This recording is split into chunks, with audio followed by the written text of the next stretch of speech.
Hola, un vídeo nuevo ahora para comenzar esta semana y os traigo hoy un poco de zarzuela. Os quiero hablar de la Gran Vía madrileña.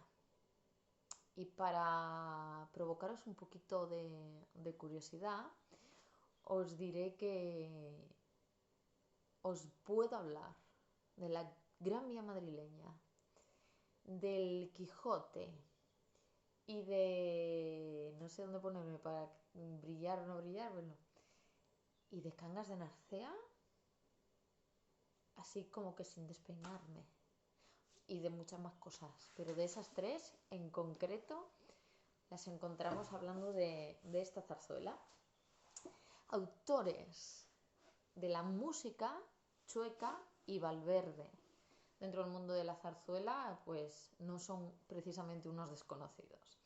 Chueca era, pues mira, era un músico con poca formación, pero todo el mundo coincidía con que era un músico que tenía eh, muchísima chispa, que tenía mucha intuición, que tenía facilidad para las composiciones pegadizas. Bueno, era un músico muy intuitivo. Valverde era un músico con una experiencia tremenda, muchos estudios en diferentes campos de la música, premios, y ellos dos, junto al autor de la letra, Felipe Pérez González, me parece que es, son los responsables de la creación de la Gran Vía, que es la zarzuela de la que os estoy hablando. En primer lugar, yo creo que tenemos que ponerla un poquito en contexto real. Yo sé que la zarzuela puede ser incluso menos atractiva para el público en general, incluso que la ópera. La ópera pues ha llegado de muchas maneras, como hemos visto en muchos vídeos, a, hasta nuestro conocimiento hoy en día, ¿no? A nivel musical. Hemos escuchado mucha ópera, mucha música que llamamos entre comillas clásica, aunque no lo sepamos. Pero de zarzuela ya nos cuesta un poquito más. Bueno, era un género pues popular.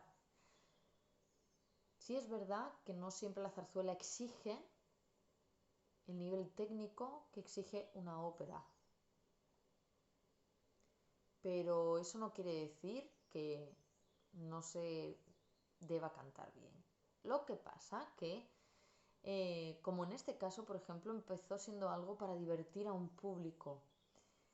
Eh, lo importante era precisamente de qué hablaba esta zarzuela, no era tanto el que fueran virtuosos los que lo cantasen. Esto lleva a que realmente el humor, la sátira con la que se trata, eh, lo cante muchas veces gente que tiene esa vis cómica, esa facilidad quizá para transmitir la doble intención del texto, más de forma más importante que su capacidad para la técnica del canto. Entonces, bueno, es posible que buscando, a veces busquemos zarzuelas y nos encontramos que en nivel técnico, pero no porque la gente no haya gente con una buena formación vocal que lo cante, sino porque hay muchísima sin formación que también lo canta. Y es así, ¿vale? Bueno, su contexto, finales del siglo XIX en Madrid. Obviamente no había ni WhatsApp, ni internet, ni nada de eso. Y aún así esta zarzuela consiguió formar un revuelo y mantenerse en el tiempo. De hecho, hoy en día se sigue representando y consiguió hacerse muy famosa desde el momento en el que se estrena, ¿vale? Y no había ay tía, que he visto esa, vamos, mañana a verla otra vez. No, no lo había, era de otra manera la comunicación. Bueno, durante años fue muy representada y es que causó un gran revuelo social. Comenzó siendo otra cosa, no era una zarzuela, era una revista lírico-cómica. Yo siento estos cambios de luz, pero yo no estoy, no sé si, bueno, mi móvil que quiere ser más inteligente de lo que debería. Un acto dividido en 5 cuadros o sainetes. Cada cuadro pues es como una historia individual cerrada, pero todos los cuadros, los 5, están comunicados por unos personajes eh, y por un hilo conductor, que es el nacimiento de la Gran Vía.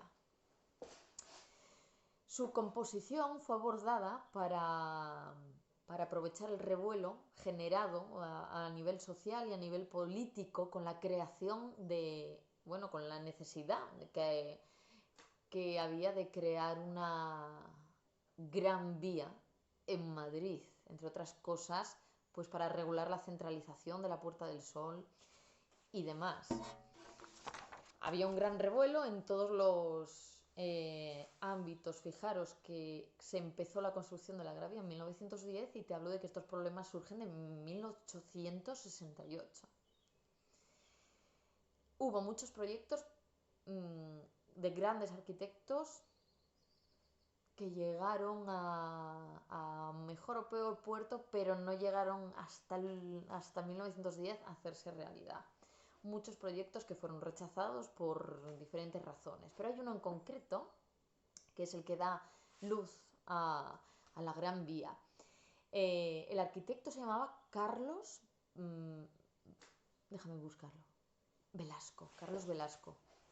También fue, bueno, pues causó mucho revuelo y tal, no llegó a buen puerto, pero entre otras cosas porque este señor, el pobre, pues se murió en 1888. Pero un par de años antes sale a la luz la revista lírico-cómica La Gran Vía. Bueno, se estrenó en el Teatro Felipe, y el Teatro Felipe era de un señor que también se llamaba Felipe, que era un empresario. Y bueno, como anécdota os diré que en el ambigú del teatro servían unos super bocadillos de jamón que los llamaban los Felipes en honor al dueño del tal, pero que debía estar como buenísimo. El estreno, un éxito total. Tanto que años después se volvió a estrenar en el Teatro Apolo, otro teatro de Madrid, y estuvo temporadas. O sea, no sé los años que estuvo, un montón de ellos, pero de llegar a realizarse la obra 2 y 3 veces diarias. Y es que además pasó fronteras, fue representada fuera de España. Justo en Italia fue donde Nietzsche la vio y flipó. Y en una carta él comentaba que se había quedado alucinado pues con la zarzuela y que le llamaba muchísimo, muchísimo la atención. Es por el centro este que tengo aquí. Le llamaba mucho la atención que se pudiera dar tanto bombo, tanto platillo, tratar con tanto cuidado y de tal manera a 3 bribones que eran las 3 ratas. La Jota de las 3 ratas es una de las canciones de esta zarzuela. Y los 3 ratas pues eran 3 ladrones, 3 bribones. Y él estaba alucinado porque decía que quien hubiese concebido eso, Chueca o Valverde, tenía que ser un granuja redomado. Creo que eran las palabras exactas. Pero que además tenía que ser una persona muy solemne. Yo te cuento en el siguiente vídeo de qué va esta zarzuela, que está realmente interesante.